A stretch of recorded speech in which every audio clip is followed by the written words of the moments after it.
Yo, what is up, everybody? It is your host, Jay the Great, and welcome back to another post-fight analysis video here today. And as you can tell by the title and the image you're currently looking at, this is going to be a breakdown of UFC 253's main event, Israel, the Stylebender Adesanya versus Paulo Costa.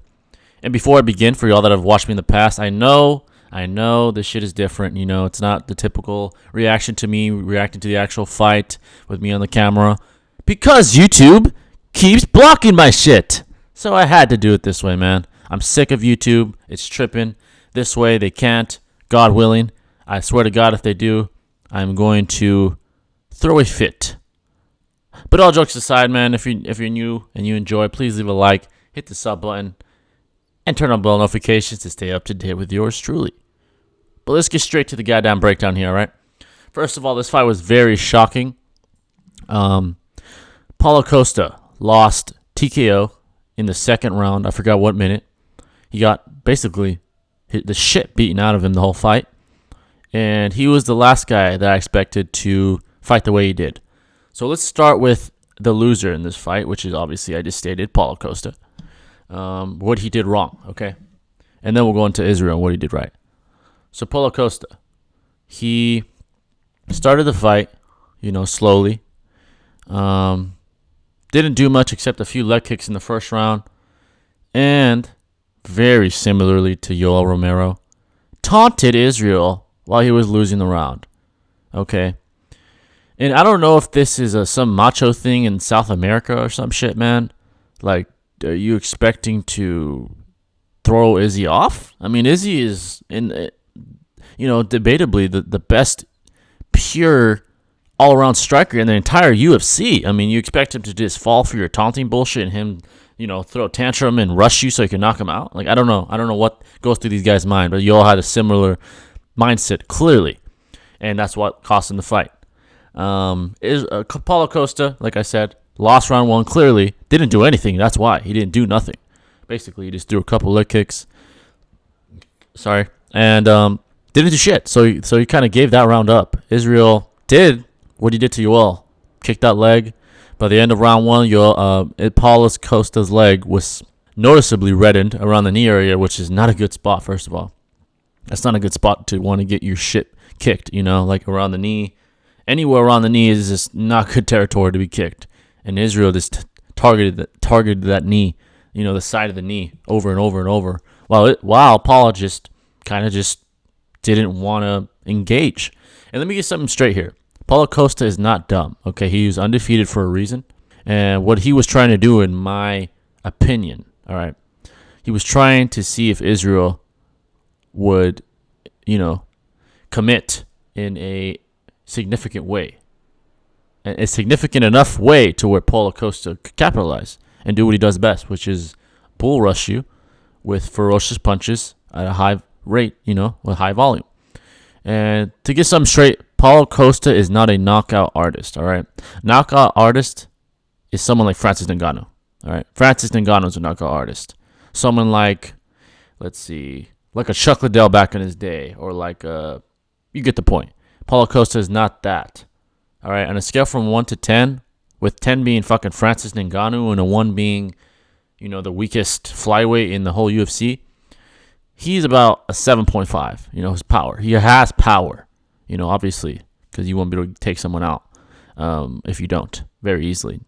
Paulo Costa uses, his 7.5 punches, to overwhelm his opponent and just beat the shit out of him. And that's what he's done in the past. The only guy he really didn't do that to was fucking Yoel, because Yoel is just made of fucking metal. I don't know what the fuck he's made of. If you saw that fight, that was a fucking war. But back to the topic at hand. Yeah, so round one, Paulo Costa was waiting, and round two was really the same stuff, man. He really just stood around, didn't do anything, stood there, waited for Israel to commit to the point where he'd make a mistake. Even though Israel's the best striker in the UFC, Paulo Costa was kind of betting, kind of gambling his money on that, and so did Yoel in a way. If you notice, I'm going to make a lot of, references to Yoel, because Yoel did a lot of the same shit Paulo did, all right? So, Paulo is just not at the same level as Israel Adesanya. And I don't know that I don't know if he noticed that or not. Maybe he thought Israel wasn't as good as he is. Israel picked him apart. I think Paulo was trying to be more technical than Israel, and I think Yoel was trying to do the same thing as well. They're underestimating him, thinking just because they're built like a brick shithouse that he'll get intimidated and make a mistake or some shit. I don't know what buff guys from South America, I don't know how they think, but I don't know. It's just really odd to me that they fight the way they do, at least these two against Israel. But moving on. So he was picked apart. In round 2, he was really picked apart.